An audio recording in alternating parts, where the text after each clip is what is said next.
있는 중이죠. 우리의 소망이 세상이 말하는 소망과 어떻게 다른가 하는 것을 전하고 있습니다.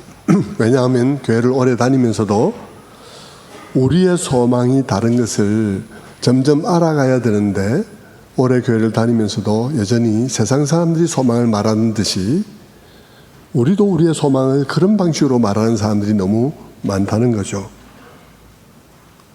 세상 사람들이 말하듯이 그냥 그렇게 됐으면 좋겠다 하는 정도의 소망, 아무 소망도 아닌 소망을 가지고 있는 사람들이 너무 많은 것입니다. 성도 여러분, 세상 사람들이 소망이란 말을 사용할 때 한번 보십시오. 그들이 소망이란 말을 사용할 때는 분명한 특징이 하나 있는데요. 그것은 항상 불확실한 것에 대해서 사용한다는 것입니다. 어떻게 될지 모르는 일을 나는 그렇게 되기를 소망해 라고 말을 한다는 것이죠. 나는 내 아들이 장차 어떻게 될지를 모르지만 나는 내 아들이 전문직이 되기를 소망해. 나는 10년 뒤에 나의 재무 상태가 어떻게 될지, 재정 상태가 어떻게 될지 모르지만 나는 10년 뒤에 현금 자산 10억이 되기를 소망해. 불확실한 일, 불확실한 일을 긍정적으로 기대해 보는 일들을 사람들은 소망이라고 말을 합니다. 그러나 여러분, 기독교적인 소망은 그것과 완전히 다르다는 거예요. 기독교적인 소망은 확신 가운데 바라보며 즐거워하는 것입니다.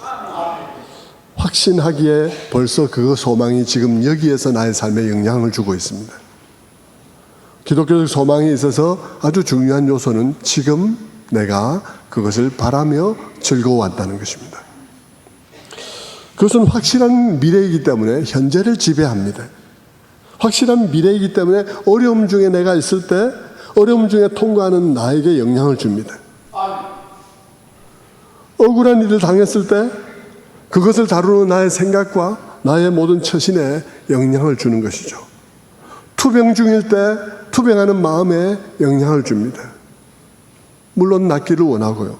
주님이 원하시면 언제든지 치유해 주실 것을 믿지만, 그러나 내가 원하는 것처럼 그렇게 빨리 이루어지지 않을 때에도 우리는 여전히 그 소망 속에 있습니다. 다니엘의 세 친구의 고백처럼 그런 것이죠. 다니엘서 3장 17절의 말씀처럼, 저희 다른 버전으로 읽는데요. 왕이여, 만일 우리가 뜨겁게 타는 용광로 속에 던져진다 해도 우리가 섬기는 하나님은 우리를 그 용광로에서 구해낼 수 있습니다. 그리고 그분은 반드시 우리를 왕의 손에서 건져내실 것입니다. 비록 하나님이 우리를 구해내지 않으실지라도 우리는 왕의 신들을 섬기지 않을 것이며 왕이 세우신 신상에 절하지도 않을 것이니 왕이여 그런 줄 아시옵소서. 여러분, 이런 고백이 가능하려면요, 여러분, 우리가 목숨 걸고 이 소망을 파고 들어가 봐야 되는 거예요. 성도 여러분, 우리는 우리의 믿음이 우리의 삶에 적용되는 믿음이어야 합니다. 그냥 막연히 그렇게 될 것을 바래, 그럴 줄로 믿어, 이런 게 아니라 나의 삶에 구체적으로 적용되는 믿음이어야 하는 것이죠. 실제로 담대하게 선포되어지고 고백되어지는 그런 믿음과 소망이어야 하는 것입니다. 그런데 여러분, 너무나 많은 경우 우리는 그렇지 못합니다. 처음 믿어서 그런 거는 그렇다 치더라도요, 20년을 믿었는데도 사람들이 그렇지 못하면 마음이 참 안타까운 것이죠. 너무나 많은 사람들에게 그 소망과 믿음은 단단하지가 않습니다. 확신의 근거가 허약합니다. 기독교적 소망은 지금 내가 확신 가운데 거하며 바라며 즐거워하는 것인데 그런 특징이 없는 거죠. 그러니까 그 기독교적인 소망을 안 가지고 있다는 것입니다. 성도 여러분, 이것이 무엇의 문제가 될까요? 이렇게 한번 생각해 보십시다. 성도 여러분, 우리가 구원을 얻는데 어느 만큼의 믿음이 필요할까? 얼마만큼 믿으면 구원을 얻을 수 있을까? 초등학교 수준으로 믿으면 구원을 받지 못하는 걸까? 저는 그렇지 않으리라고 생각해요. 가장 기본적인 것들을 고백하며 예수를 구주로 믿는다면 그 예수를 구주로 믿는 그 일이 비록 내가 좀 깨달음이 부족해서 좀 초등학교 수준의 것들이 좀 있다 할지라도 저는 구원을 받으리라고 믿습니다. 왜냐하면요, 우리의 구원은 우리의 믿음의 단단함이나 완전함에 달려있지 않기 때문입니다. 우리의 구원은 내가 믿는 그분의 위대함에 달려있는 것이에요. 우리의 믿음이 위대해서 구원받는 것이 아니라 내가 믿고 기댄 그분이 위대해서 구원을 받습니다. 성도 여러분, 우리의 믿음은 연약하지만 나를 택하셔서 은혜로 나로 믿게 하신 그분이 위대해서 구원받는 거예요.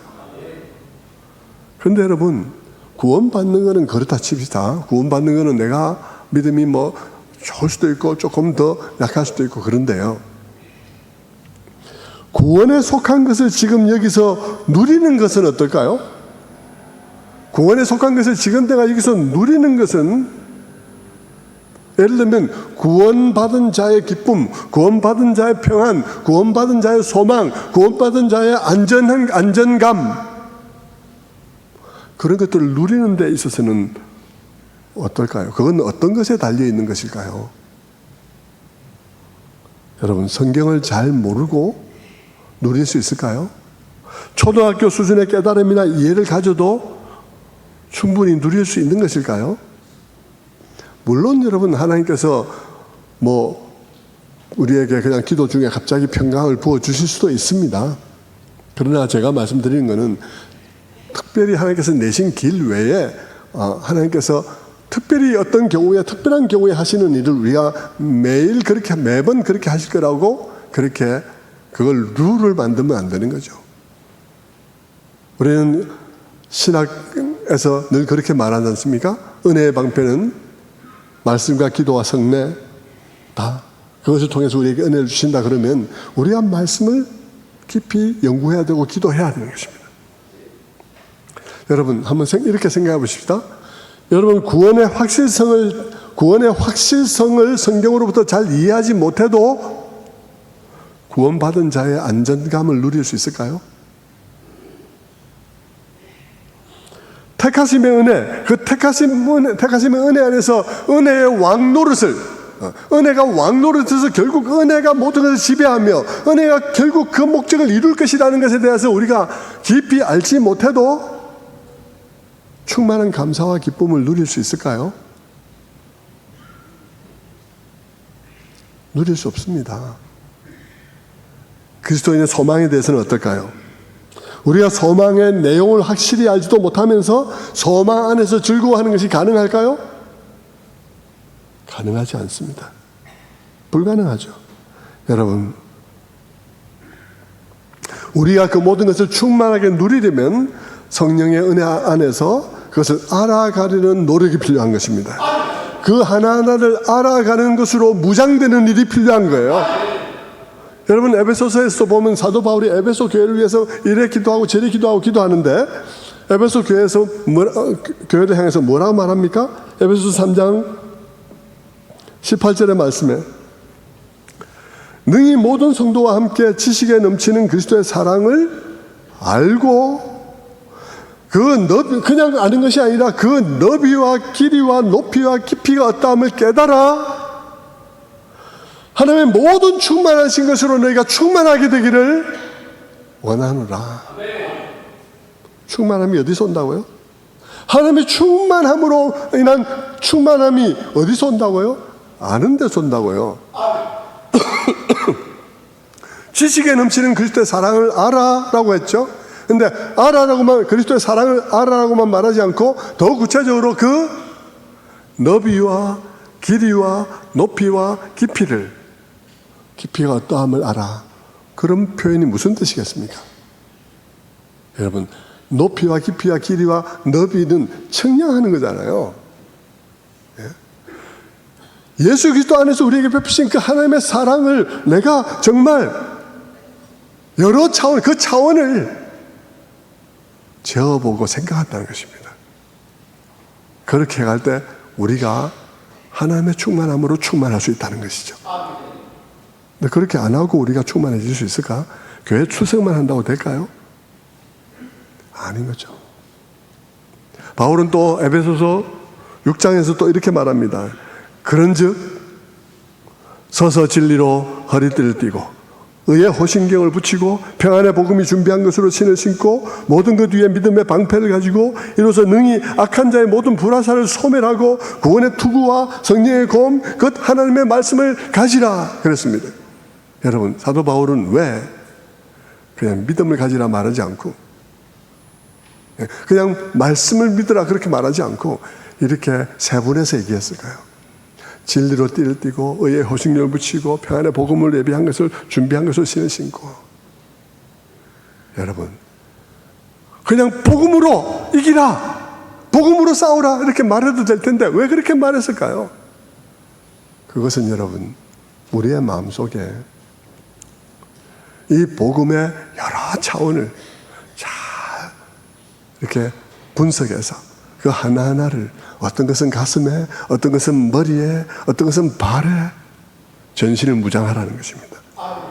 두루뭉술하게 그냥 이것도 저것도 아닌 방식으로 하지 말고 구체적으로 여러분, 구체적으로 이해하고 무장하라는 것입니다. 왜 그런 것을 해야 할까요? 에베소 6장 13절에 보면요, 이렇게 말합니다. 상반절에 그러므로 하나님의 전신갑주를 취하라. 이런 악한 날에, 여러분, 악한 날이 있는 거예요. 정말 힘든 날이 있는 것입니다. 정말 어렵고 힘든 날에 사탄의 공격이 있습니다. 그 날에 내가 싸우려면, 그 날에 정말 우리에게 너무 힘들고 어려운 날이 내게 올 때, 그 날에 내가 싸우려면 무장이 되어 있어야 된다는 것입니다. 무장이 되어 있어야 돼요. 우리 인생에는 좋지 않은 날들이 오게 되어 있습니다. 아직 안 왔으면 걱정하지 마시고 오게 되어 있으니까 올 겁니다. 올 거거든요. 오는 날이 그냥 좋지 않은 날 고난만 오는 게 아닙니다. 사탄도 같이 오는 거죠. 와서 막 공격을 하는 것입니다. 우리의 각종 의심과 비난으로 우리를 막 공격합니다. 그럴 때 우리는 싸워야 하는 것 아니겠습니까? 여러분, 구원은 하나님께서 값없이 은혜로 그냥 내가 한 것 아무것도 없이 주신 것이지만 그 믿음을 지키고 그 기쁨을 지키고 그 평안을 지키고 누리는 일은 내가 싸워야 하는 것입니다. 그러므로 하나님께서 하나님의 전신갑주를 입으라고 하는 것이죠. 여러분, 왜 이게 전신을 다 이렇게 덮었을까요? 머리에도 가슴에도 발에도 이러면서 다 그랬을까요?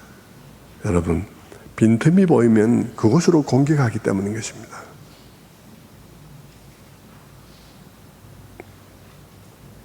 여러분, 하나님께서 바울을 통해서 전신갑주로 무장하라 한 이유 두 번째는 뭐냐 그러면요, 6장 13, 에베소서 6장 13절 하반절에 있습니다.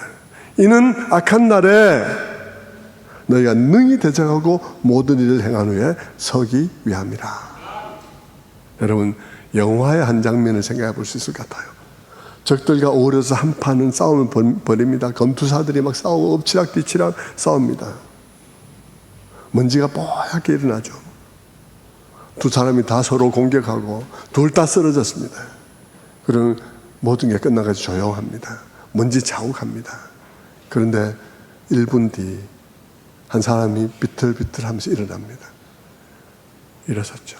근데 한 사람은 못 일어납니다. 그냥 계속 못 일어나는 거죠. 바울은 말합니다. 그때 네가 서 있는 그 사람이 되려면, 그때 네가 그 서 있는 그 사람이 되고 싶으면 무장을 하라고 말하는 것입니다. 전신갑주를 입으라고 말하는 것이에요. 구원의 놀라운 진리로 무장하고, 칭의의 교리로 무장하고, 복음의 복음됨으로 무장하고, 소망으로 무장하고, 그렇게 무장하라는 것이죠. 여러분, 소망, 그래서 우리에게 너무 중요한 것이죠. 여러분, 어려운 시간에 우리가 무엇으로 싸웁니까? 소망으로 싸웁니다. 소망이 우리에게 힘을 주는 것이죠. 희망이 있으면 싸우는 거예요. 그러나 희망이 없으면 싸우기 전에 패배하는 것입니다. 그런데 이 소망이 든든한 소망이면 넉넉히 이길 것입니다. 이 소망이 신락 같은 희망이면 여러분 어떻게 될지 모르는 거죠. 그렇다면 여러분, 우리의 소망은 정말 믿을 만한 소망이어야 하고 확실한 소망이어야 하는데, 그 확실성은 어떤 확실성일까? 지난주에 우리가 잠깐 살펴보았었죠? 근데 오늘 조금 보충해서 말씀을 드리려고 합니다. 그 확실성은 어떤 확실성일까? 여러분, 이 세상에 확실성은 보통 한 4가지 종류의 확실성이 있습니다. 첫째는 수학적 확실성이 있습니다. 2 더하기 5는 7이다. 확실한 거죠. 그런 확실성이 있는가 하면 또 어떤 확실성은 과학적 확실성이 있습니다. 수많은 실험과 또 그런 관찰과 실험을 통해서 어떤 결과들을 반복해서 얻었을 때, 무한 반복해서 동일한 것을 얻었을 때 우리는 어떤 조건이 있으면 이런 일이 일어날 것이라고 우리는 확신하게 됩니다. 그런데 그런 확실성 말고 그냥 논리적인 확실성도 있습니다. 사람은 죽는다. 고성재는 사람이다. 그러므로 고성재도 죽는다. 뭐 이런 어떤 논리적인 확실성인 것이죠. 그런데 여러분, 또 다른 확실성이 있는데, 그게 여러분들이 많이 여러분이 그 확실성에 의존해서 살아가는 실제적인 확실성이에요. 그게 뭐냐 그러면요, 두 사람의 관계 속에서 형성된 확실성입니다. 오랜 관계 속에서 형성된 신뢰로 말미암아 생긴 확실성이죠. 여러분, 마치 그것은 저와 제 아내가 지금 43년째 같이 살고 있는데요, 43년간 제 아내와 제가 온갖 일을 같이 넘었습니다. 그래서 저는 제 아내를 알죠. 오래 관계했기 때문에 제 아내를 알므로 말미암는 확실성이 있는 것입니다. 이런 말을 하면 어떻게 할지 예상이 되는 거죠. 그런 때의 확실성 여러분도 다 가지고 있습니다. 그런 확실성으로 여러분 살아가죠. 여러분, 우리는 수학적 확실성, 과학적 확실성, 논리적 확실성으로 살아갈 뿐만 아니라 우리는 그런 인격적인 확실성, 인격 관계 속에서 오는 그런 확실성을 가지고 살아갑니다. 성도 여러분, 우리 그리스도인의 소망이 그와 같은 소망입니다. 하나님께서 말씀을 주셨죠. 그리고 말씀 속에 약속이 있습니다. 그 말씀을 믿는 것을 우리는 믿음이라 그러고, 그 말씀 속에 있는 미래의 약속을 믿는 것을 소망이라 그럽니다. 그런데 여러분, 하나님께서 이 약속을요, 여기에 기록해 주셨어요. 근데 이 책은요, 역사로 기록되어졌다고요. 다른 책들은 다, 불교의 서적 이런 것들은 그냥 좋은 말로 되어져 있어요. 네 마음을 비우라. 진짜 너를 발견해라. 그런 말들로 되어 있습니다. 그것은 참 좋은 말이긴 하지만 확실성하고는 아무 상관이 없는 거죠, 사실은. 그러나 여러분, 우리의 성경은 역사로 기록되어 있다고요. 그리고 이스라엘 백성들이 하나님과 오랜 관계를 맺어왔다고요. 이스라엘 백성들이 오랜 관계를 맺어왔을 뿐 아니라 교회가 오랜 세월 하나님과 관계를 맺어왔습니다. 여러분, 우리의 확실성은 그 기반 위에 있는 거예요. 이스라엘 백성들은 아브라함 이후로 계속해서 하나님의 약속을 믿어왔고, 하나님께서는 그 역사 속에서 그들을 만나면서 계속 그 관계 속에서 너희가 변할지는 몰라도 나는 안 변한다고 계속 말하면서 끝내 그분이 말씀하신 대로 말씀하신 때에 그것이 이루어지게 해서 출애굽이 일어났잖아요. 그리고는 우리를 향해서 말하기를 그 출애굽은 그림자에 불과해. 진짜 출애굽이 있어. 어린 양의 피로 구원받은 그 출애굽 말고 진짜 어린 양의 피로 구원받는 진짜 출애굽이 있다고 라고 말씀하시고는 그것이 끝내 십자가로 이루어졌잖아요. 그 모든 것들이 기반이 되어져서 형성되어진 확실함, 우리 부부 사이의 확실함처럼 그런 확실함, 그 확실함이 우리 그리스도인이 가지고 있는 소망의 확실함이라는 거예요. 그러니까 여러분이 성경을 안 읽거나 기도를 안 하거나 그렇게 하면서 여러분이 확실함을 가질 수는 없는 거예요.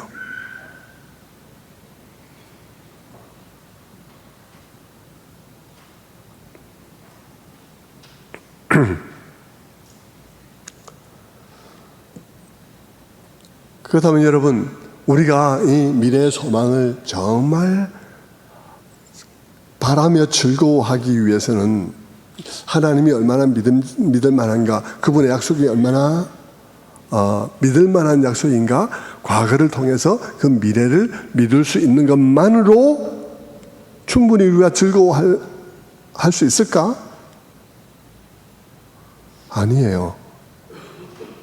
그렇게 과거를 돌아보면서 과거가 이래 했으니까, 이렇게 확실했으니까 그분이 말한 미래도 확실할 거라고 하는 것만으로 우리가 충분히 바람에 즐거워할 수 있을까? 아니에요. 한 가지 더가 필요한데 그게 뭐냐 그러면 그분이 약속한 내용이 뭔지를 알아야 되는 것입니다. 내용이 모르고는 우리가 충분히 기뻐할 수가 없는 것이죠. 우리가 우리의 장래의 약속에 대해서 우리가 그냥 단지 내가 안 죽고 영원히 사는 것이다라는 것, 그것뿐이라면 충만한 기쁨으로 기뻐할 수는 없을 거예요. 좀 즐거워할 수는 있겠지만 무엇 때문에 사는지를 모르는데 충만하게 기뻐할 수는 없는 거죠.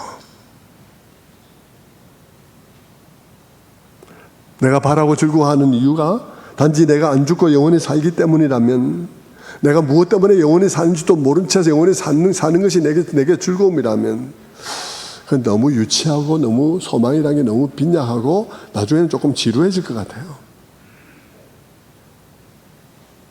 여러분, 가끔 그런 생각 들지 않나요? 천국 가서 지루하면 어떠지? 영원히 산다는데 지루하면 어떠지? 그런 생각 안 해보셨나요? 정말 매일매일이 기쁠 만큼 기쁨이 공급될까? 그런 생각 해보셨나요?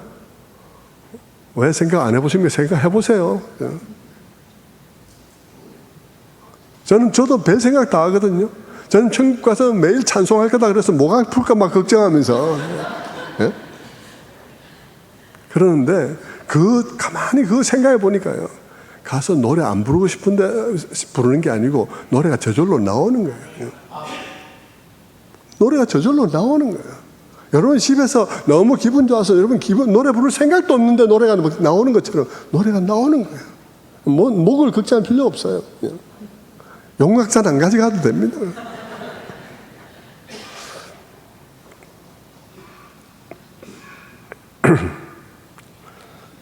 영원히 산다는 건 그것 때문에만 즐거워하는 것이라면 즐거워하는 게 동날 수 있습니다. 유치하죠. 빈약합니다. 충만함이 없습니다. 그런데 여러분, 지금 그리스도인 중에서 그런 분들이 너무 많다고요. 소망에 대해서 너무 빈약한 분들이 너무 많아요. 우리 그리스도인의 특징이 뭐냐 그러면 우리는요, 할 말이 너무 많거든요. 삼신하나님 믿는 사람하고 달라요. 삼신하나님 믿는 사람들은 삼신하나님에 대해서 한 줄도 쓸 수 없어요. 삼신하나님이 뭔지를. 근데 우리는요, 하나님과 예수 그리스도에 대해서 할 말이 너무 많고요, 믿음에 대해서, 소망에 대해서, 사랑에 대해서 할 말이 너무 많아.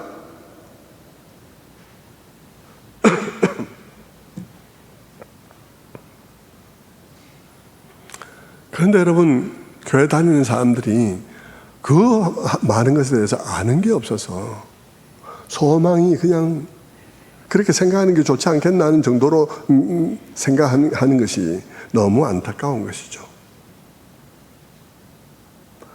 전체 그림을 보면서 내 소망이 내가 안 죽고 영원히 산다가 아니라 전체 그림을 보면서 내가 그 모든 계획의 일환으로 나도 거기 있다라고 하는 그런 그림을 가지고 즐거워하는 사람들이 별로 없다는 것입니다.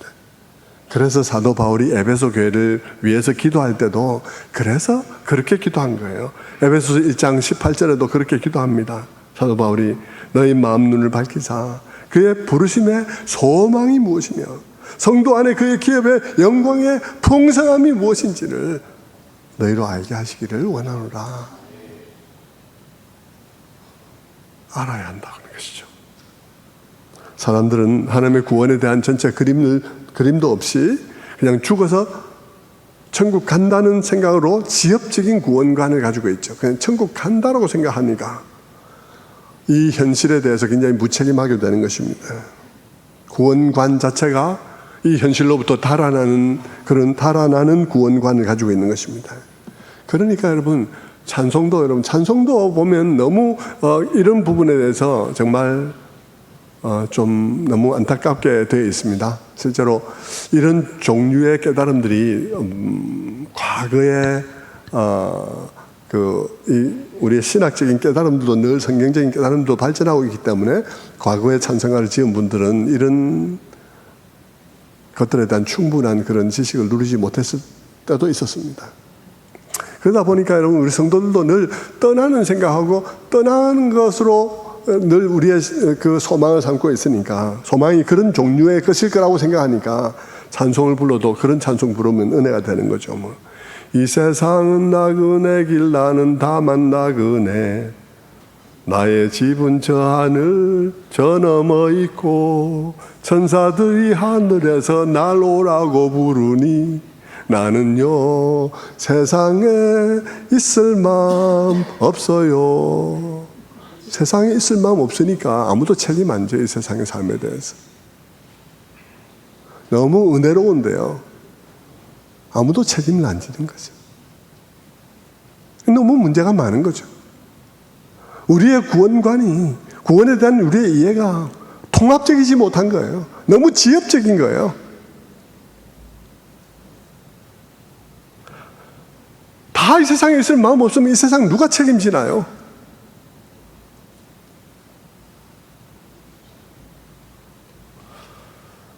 그렇다면 여러분, 우리의 좀 더 통합적인 그런 소망 이해에 있어서 우리의 소망에는 어떤 것이 포함되어 있을까? 그것을 한번 조금 생각해 보겠습니다. 주의할 것은 우리가 성경의 전체를 통해서 우리가 늘 봐야 돼요. 성경 속에 물론 있습니다. 죽어도 산다는 거 있고요. 물론 여러분, 우리가 씨앗이 땅에 심겨서 썩어지지만 다시 그 씨앗의 영광으로 나타난다는 얘기도 있고 있습니다. 있는데 성경에 있는 그것을 전체와 함께 통합적으로 성경이 지금 창세기 천지 창조로부터 흘러서 계시록까지 가고 있잖아요. 그것을 함께 이해해야지 요 하나가 바로 이해되는 것이지, 없이 요 하나를 이해하면 이게 10가지 100가지로 이해될 수 있단 말입니다. 흐름 속에서 이야기하면 이렇게 이해되는데, 여러분, 성경 이야기가 어떻게 가고 있나요? 처음에는 천지 창조예요. 사람이 2명밖에 없어요. 천지를 창조했지만 사람이 2명밖에 없으니까 사람이 관리 가능한 어떤 공간이 필요한 거죠. 그래서 에덴 동산을 만들어서 주셨어요. 그래서 에덴 동산에는 하나님과 함께 아담과 하와가 거하였죠. 그런데 아담과 하와가 하나님을 배반했습니다. 하나님을 기준으로 사는 삶을 거부하고 자기의 생각과 느낌을 기준으로 사는 삶을 선택했습니다. 그러니까 여러분, 하나님의 기준으로 삼지 않겠다 했으니까 당연한 결과가 뭐겠습니까? 당연한 결과는 하나님과의 결별입니다. 그래서 에덴으로부터 쫓겨나죠. 그 이후에 인간의 삶은 에덴 밖에서의 삶입니다. 뭔가 문제가 생겼죠. 에덴 동산에는 모든 게 더 완벽하고 하나님도 거기 계시니까 모든 게 완벽한데요, 에덴 동산 밖이라는 그 상황 자체가 벌써 우리들에게 던져주는 이미지는 뭔가 불완전하고 뭔가 빠졌어요. 중요하게는 하나님이 빠졌습니다. 그러니까 결과가 어떻게 되겠습니까? 하나님이 말씀하시나 말씀하시지 않으나 결과는 그들이 서로 하나님의 은혜를 완전히 취소하지 않아서 생육하고 번성하는 그런 삶을 살아가고 있다 할지라도 그들의 삶의 모든 국면에 고통이 스며들어오게 된 것이죠. 사람의 관계에도 고통이 들어오고, 출산에도 고통이 들어오고, 노동에도 고통이 들어오고, 그리고 자연 환경에도 고통이 들어오고, 인간의 모든 국면에 고통이 들어오게 되었습니다. 죽음의 요소가 들어오게 된 것이죠. 그리고 우리는 흙으로 돌아가게 되었습니다. 우리의 생명이 유한한 그것으로 끝나게 되어 있는 것이죠. 그러니까 노화와 질병이 우리에게 오게 되어 있습니다. 그런데 여러분, 그것은 엄청난 비극이었지만 그래도 희망은 있었습니다. 그 희망이 무엇인지 아십니까? 그 희망이 하나님입니다. 하나님의 속성이 희망이었습니다. 너무나 불행한 일이었지만 하나님은 그 일이 하나님을 속수무책에 빠지게 하지는 못하는 것입니다. 왜냐하면 하나님은 언제나 어떤 분이십니까? 처음부터 끝을 아시는 분입니다. 처음부터 끝을 아시는 분이에요. 하나님께서는 인간의 이럴 가능성을 알고 계셨고 그럴 경우에 하나님의 구원의 계획도 있었겠습니까? 없었겠습니까? 당연히 있죠. 당연히 있죠. 여러분, 그런데 그 하나님은 성경을 보면 어떤 분이신가요? 성경을 보면 그 하나님은 어떤 분이시냐 그러면요, 악을 선으로 바꾸어 놓으시는 분이십니다. 야곱의 아들들이 요셉을 인신매매했을 때 하나님께서는 그 악한 행위를 오히려 그 야곱의 아들들을 구원하는 일이 되게 하신 분이십니다. 하나님께서는 어떤 분이시냐 그러면요, 유대인들이 다 예수님을 달려들어서 예수님을 십자가에 못 박았는데 그 십자가에 못 박은 그 행위가 그들을 구원하는 사건이 되게 하신 분이십니다. 그런데 여러분, 하나님이 언제부터 그런 분이셨을까요? 언제부터 그런 분이셨을까요? 아담이 타락한 후에? 아담이 타락하기 전에? 하나님은 처음부터 그런 분이신 것이죠. 처음부터 그런 분이십니다. 동일한 거죠.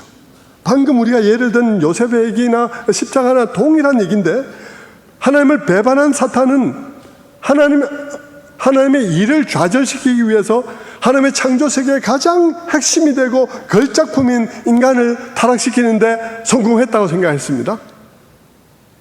그런데 하나님은 그 반역 행위를 하나님의 나라가 정말 깊이 완성될 수 있는 그런 일이 되게 하신 것입니다. 그럴 수 있을까요? 없을까요? 그럴 수 있는 거예요. 그 얘기가 성경의 이야기입니다. 그 사단이 한 그 일을 오히려 하나님 나라가 가장 완전하게 가장 깊이 완성될 수 있는 일이 되게 하시기로 하신 것이죠. 그래서 그분이 하신 일은 그 아들을 이 땅에 보내신 것입니다. 그리고 우리를 하나님과 다시 회복하고 화목되게 하기 위해서 우리를 위한 속죄 제물과 화목 제물이 되게 하신 것입니다. 그런데 여러분, 하나님께서는 하나님의 계획은 단지 우리의 죄를 용서하시는 것이 하나님의 계획이 아니었다는 사실을 기억해야 됩니다. 우리의 죄를 용서하시는 게 하나님의 계획의 전부가 아니고요, 우리가 천국 가서 영원히 죽지 않는 게 하나님의 계획이 아니라는 것입니다. 그런 정도의 것이 하나님의 계획이 아니에요. 자꾸 우리는 그렇게만 아는 거죠. 똑같아요, 여러분. 이스라엘 백성들이 하나님께서 온 세상을 위해서 그들을 사랑하니까 그들만 사랑하는 거로 생각하는 것처럼 말이죠. 우리는 하나님께서 구원의 큰 계획 속에서 우리를 구원하니까 우리가 죽지 않고 사는 것이 구원인 줄로 생각하는 것입니다. 아니에요.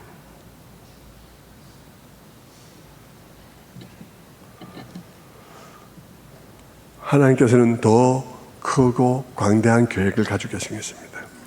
우리의 구원은 우리가 죽어도 다시 산다는 것의 그런 정도의 얘기가 아니에요.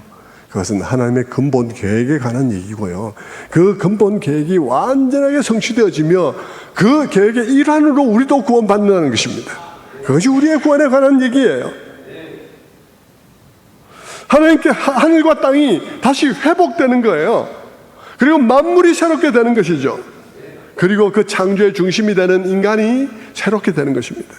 그리고 하나님 나라의 완전한 백성으로서 하나님 나라가 완성되는 것이 하나님의 계획입니다. 내가 안 죽는 게 그 구원이 아니에요. 자, 그러면 인간에 대해서 어떤 계획을 가지고 지금 이 일을 하고 계신가? 여러분, 인간은 처음에요, 아담과 하와 그때 처음 창조되었을 때 인간은 어떤 존재냐 그러면요, 죄를 지을 수 없는 존재가 아니라 죄를 지을 수 있는 존재였습니다. 죄를 지을 수 없는 존재가 아니라 죄를 지을 수 있는 존재였어요.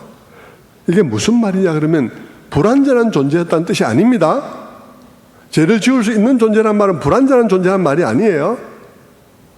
그만큼 완전히 자유로운 존재라는 것입니다. 그만큼 완전한 존재라는 거죠. 위대한 존재라는 것이에요. 무엇이든지 선택할 수 있는 위대한 존재라는 것입니다.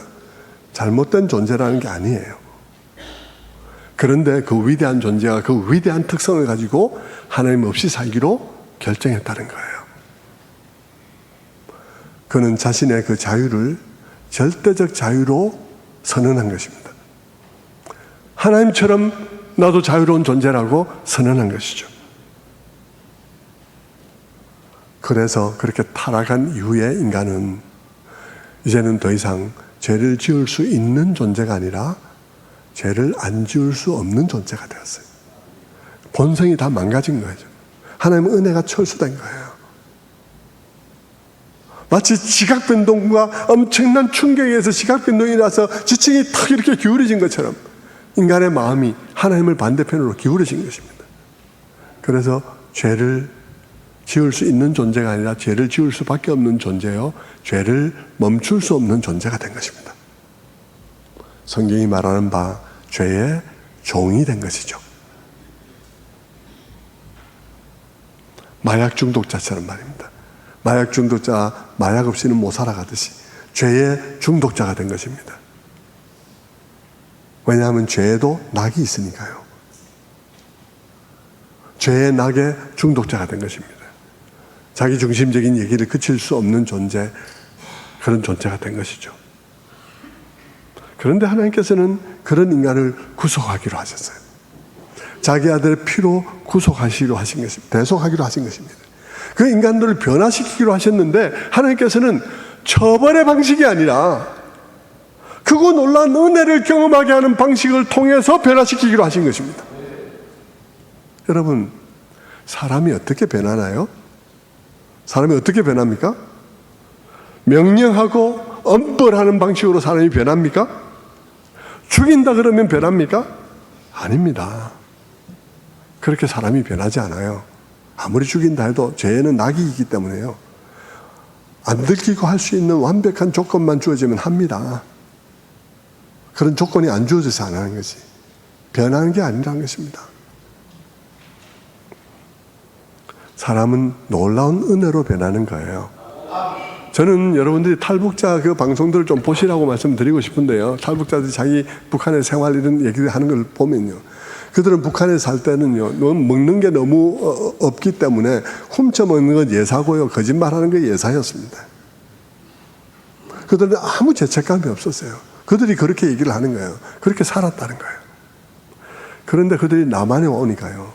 남한에서 자기들이 이 남한을 이루는데 하나도 한 게 없는데 오니까 그냥 뭐 건강검진 시켜줘, 그냥 속옷부터 겉옷까지 줘, 시간마다 간식 줘, 정착금 줘, 막 트면 물이 그냥 찬물 나오는 그런 집 줘. 그들이 눈물을 흘리면서 야, 우리 정말 잘 살아야 되겠다. 우리 옛날처럼 살면 안 되겠다. 정신 차리고 살아야 되겠다. 그렇게 얘기를 하는 거죠.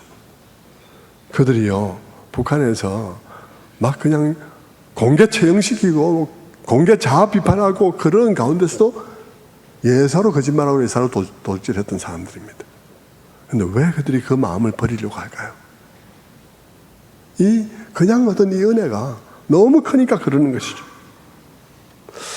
우리도 그렇습니다. 우리가 어떻게 변하냐? 그런 엄벌에 처한다는 그런 위협에 의해서 변하는 것이 아니라 하나님의 은혜로 변하는 것이죠. 크게 그 은혜를 경험하면 크게 변하고 적게 경험하면 적게 변하는 것입니다. 왜 죄의 즐거움을 버리게 되나요? 하나님이 더 즐거운 것을 발견하게 되니까 그렇습니다. 처벌이나 그런 두려움, 공개되는 것에 대한 두려움 때문에 버리는 것이 아니고요. 하나님을 발견하고 그분의 조심을 발견하고 그분과의 교제를 발견하고 그분의 임재를 경험하고 나니까 죄를 지으니까 임재가 사라지니까 나 그런 삶 너무 싫다고 죄를 버리게 되는 것이죠.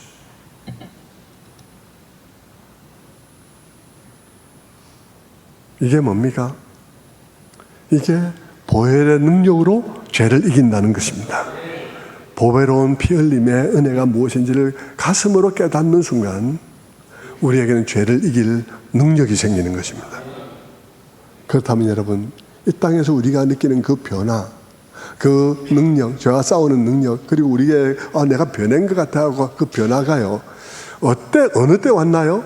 우리가 말씀 듣는 가운데 혹은 기도하는 가운데 갑자기 하나님의 임재를 경험하고 내게 마음의 깨달음이 오면서 내가 눈물 막 쏟으면서 그러면서 눈 뜨고 나니까 내가 변해 있는 것을 경험한 것입니다. 그런데 여러분, 이 땅에서 기도하면서 정말 그렇게 주님 만나고 싶은데 안 만나시다가 어느 한순간 잠깐 만났는데 그때 그것이 나를 변화시켰다면 그 나라에 가서 하나님을 뵈면 어떻게 될까요? 그 나라가 완성될 때는 어떻게 될까요?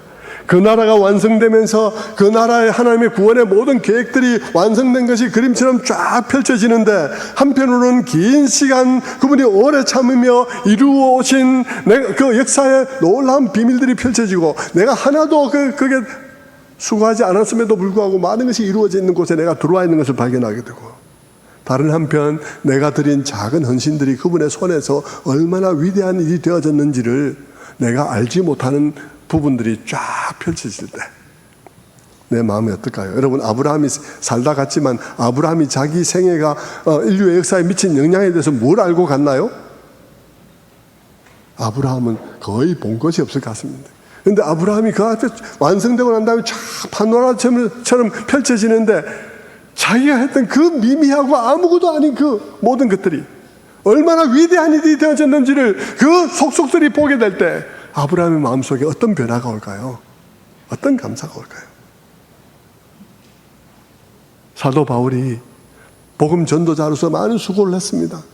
그가 정말 매 맞고 돌에 맞고 헐벗고 굶주리고 옥에 갇히고, 그런데 사도 바울이 천국 가서 그 모든 것이 완성돼서 쫙 펼쳐지는데 사도 바울이 얼마만큼 보고 갔나요? 거의 보고 간 게 없습니다.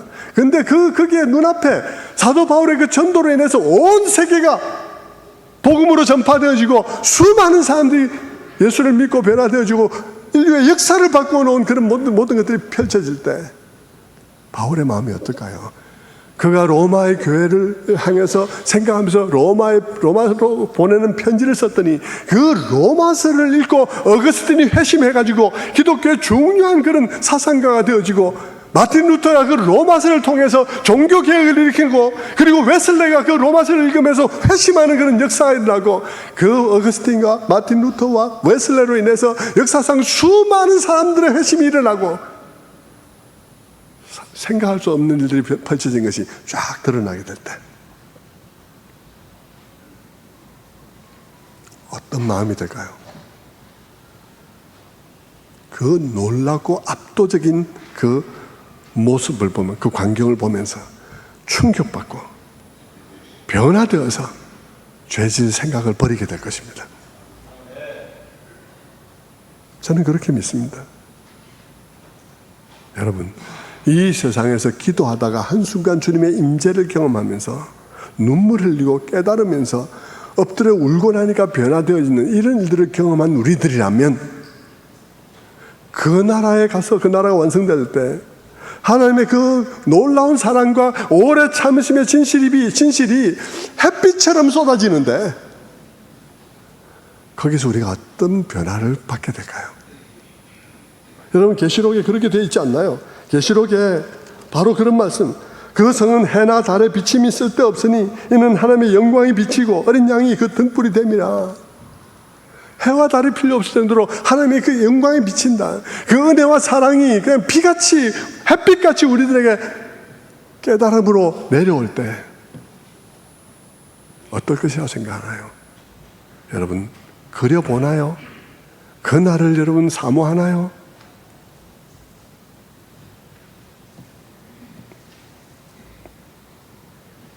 우리가 말씀을 제대로 깨닫지 못하면 우리는 누릴 수가 없어요.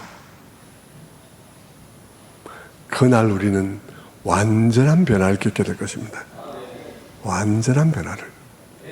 어떤 변화를 겪을까요? 그날에는요, 우리가 어떤 인간이 되냐 그러면 죄를 지을 수 없는 인간이 아니라, 죄를 지을 수 없는 인간이 아니라 죄를 짓지 않는 인간이 됩니다. 죄를 짓지 않는 인간, 죄를 지을 수 없는 인간, 이 둘 차이는 뭘까요? 죄를 지을 수 없는 인간은 자유가 없어요. 죄를 지을 수 없는 인간은 뭔가 고장난 거예요. 자유의 회로에 고장이 난 거예요. 그런데 죄를 짓지 않는 인간은 아무것도 고장나지 않았어요. 완전하게 완벽해요. 그런데 죄를 짓지 않는 거예요. 왜? 은혜로 변화되었기 때문인 것입니다.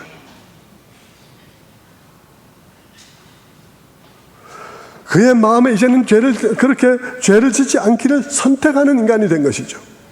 비로소 하나님의 마음이 인간의 마음에 온전히 담기게 된 것입니다. 하나님께서 인간을 우리의 모양과 우리의 형상으로 사람을 만들고 그들로 다스리게 하자라고 했는데 비로소 그 인간성이 완성을 보게 된 거예요. 비로소 그 나라의 백성이 완성된 것입니다. 비로소 그 창조의 핵심인 인간이 비로소 완성된 거예요. 창조 시에 하나님께서 사랑 안에서 흙으로 빚어서 만든 그 인간이 그 아들의 피 안에서 은혜로 온전하게 완성된 것입니다.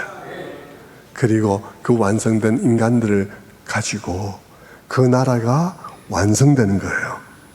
내가 만물을 새롭게 하노라 라고 말씀하셨는데 그 새롭게 한 만물을 그 새롭게 된 인간이 상속받아서 다스리게 되는 일이 일어나게 되는 것이죠. 그것은 창세기 얘기하고 달라지는 것입니다. 그들이 다스리게 되는 거예요. 어떻게 해요? 하나님의 마음으로 다스리게 되는 것입니다. 그것이 뭐냐 하면 성경이 말하는 세세토록 왕노릇하리라 하는 말이 것입니다. 세세토록 왕노릇하리라. 여러분, 왕노릇의 특징이 뭡니까? 다스리는 것만 아나요? 예, 다스리는 거 왕노릇 맞습니다. 그런데 왕노릇의 또 하나의 중요한 핵심은 뭐냐 그러면 자유입니다. 왕은 자유로운 존재예요. 근데 그 자유로운 뜻을 가지고 하나님의 마음으로 세상을 다스리는 자가 되는 것이죠. 아무도 억압하지 않는데 내 마음이 하나님의 마음과 같아요. 아무도 강제하지 않는데 내 생각이 하나님의 생각과 같아요. 마치 오래 사랑하고 대화한 부부처럼 말입니다. 전에는 그렇지 않았죠. 전에는 죄의 종로를 됐습니다. 죄를 그칠 수 없습니다. 그래서 피조물들이 탄식했어요. 피조물이 탄식하면서 하나님의 아들들이 나타남을 기다렸습니다. 왜 탄식하며 기다렸을까요? 사람이 사람 노릇을 안 하니까, 인간이 인간 노릇을 안 하니까 탄식하고 기다린 거죠. 인간이 애완견 잘 기르다가 실증 난다고 제주도 가서 버리고 오니까, 인간이 애완견 기르고 싶다고 멀쩡한 개 데리다가 목을 그냥 성대 수술해가지고 제거해버리고 불임 시술해서 막 끌어안고는 사랑한다고 말하니까 피조물이 탄식하는 거죠. 웅담이 몸에 좋다고 살아있는 곰 쓸개에다 스트로를 꼽아놓고 수시로 와서 마시니까, 삭스핀 수프가 좋다고 막 상어 잡아가지고 상어 지느리면 칼로 자르고는 다시 바다로 던지니까,